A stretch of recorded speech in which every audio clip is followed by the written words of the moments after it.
All right. So here we are in Chicago at a brand new place called Hampton Social. So Zach, hey, thanks for having us into the bar. Absolutely. I'm so glad you guys could stop by.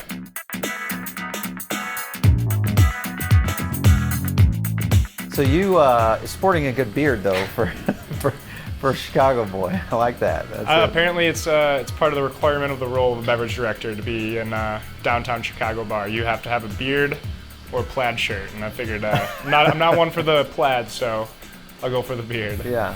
All right. So Zach, let's before we always get going on the show here, we kind of talk a little about the background. How'd you get into the cocktail business? What was the inspiration for you? Absolutely. So I grew up in Michigan, Grand Rapids area. My sister was a server, bartender, manager from 13 all the way on to like 28. So I worked illegally for her at the age of 13. Okay.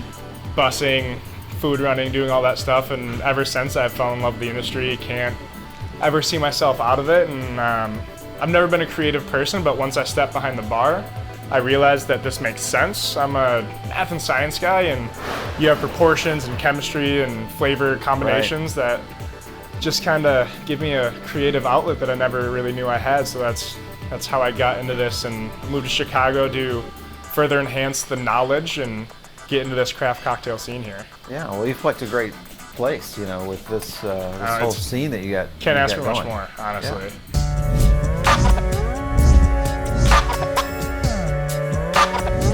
So the first cocktail we have is going to be the Gatsby G&T.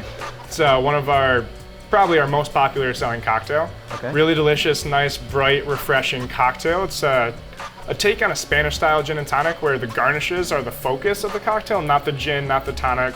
The garnishes kind of make the cocktail pop and really change it from just a standard put gin, put tonic in a glass and drink it. So, perfect. Well, let's get started.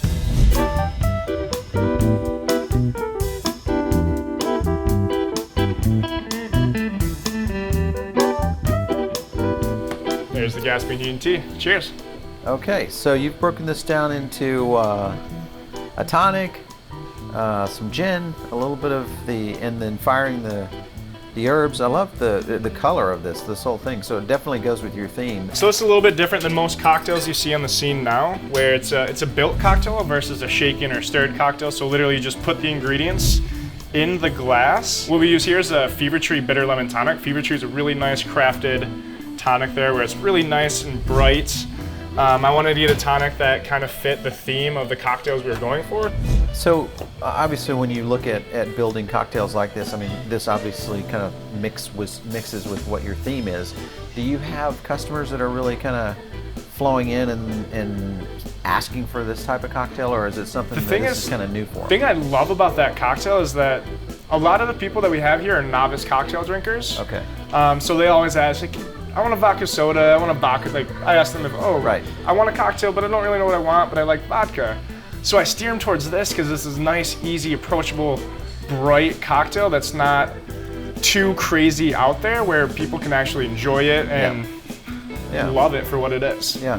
So what's the process of building a menu like this in terms of the creative side?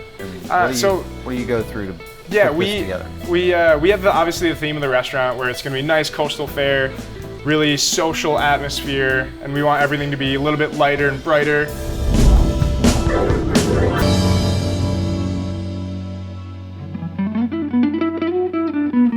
So what are we going to look at next? Yeah, absolutely. So like I said, that one was a built cocktail. This next one is going to be a shaken cocktail. It's going to be our skinny dip. It's my personal favorite. It's going to be a split base of tequila and mezcal.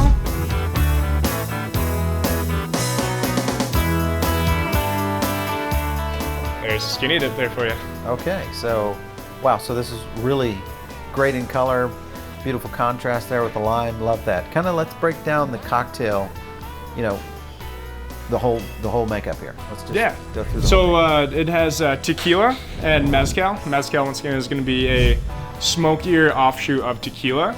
A little bit of lime juice, and then freshly squeezed prickly pear. Prickly pear is going to be a cactus fruit that has nice, rich, earthy minerality to it that kind of balances everything out. And then because it is so earthy and minerally, it's not as bright and sweet, so I add a little bit of a house-made cinnamon syrup. Yeah, we shake it up and put it in a glass and make sure that you're happy and drinking it. So the smoky, you said mezcal. Yes. So both tequila and mezcal in the same drink. What was the reasoning behind that? Because tequila, when I was making the drink and playing around with the tequila, it was a good drink. I'm personally, I have 2 bottles of mezcal up on top of my fridge. It's one of my favorite spirits to have because I love that smoke with it.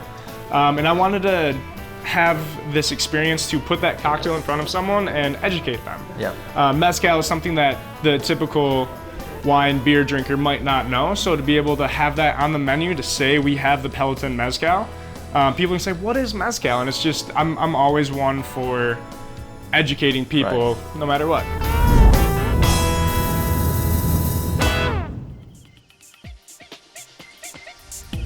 All right, so what's up for our final cocktail? Final cocktail is going to be one off menu that I kind of just came up with here a little while ago because we do have a really big rosé wine focus upstairs. So this next cocktail is called Rosé All Day.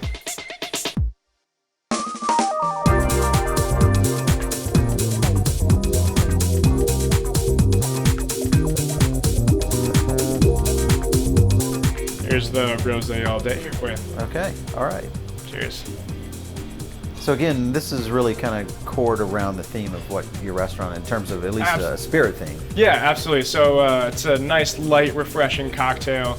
Has that fresh produce that we get from the closest, most delicious purveyors we have, and muddled up and makes it a delicious cocktail for you. So ingredients, that seems to be, more and more we're seeing it just really kind of finding its way into cocktails. Do you feel like that's a trend that you guys are starting to see more and more of, picking up? Absolutely. I used to work up at Barrel House Flat where they have all their house-made syrups, and that's something I want to go for, is just to make everything as fresh as possible using as much local products, because the ingredients, sure, you can put in a really, really good spirit, really good gin, but if you put it with pre-made lemon juice or something that's not fresh, that one ingredient can just ruin the balance of the entire cocktail. Yeah.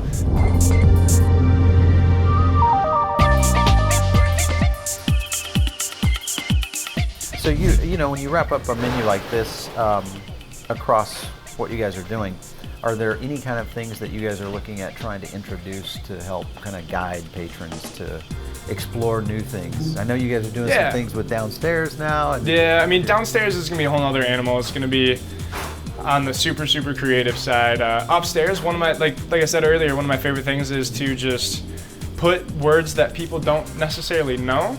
It could turn them off of it, but then it could also have the curiosity come out of them, say, hey, what is mezcal? Right. What is prickly pear? Just to be able to educate people, because that's huge. I absolutely love educating people as much as possible. Well, it's been great. These are awesome cocktails, and thanks for having us in here at Hampton Social. Absolutely. Thank you so much, Paul. All right.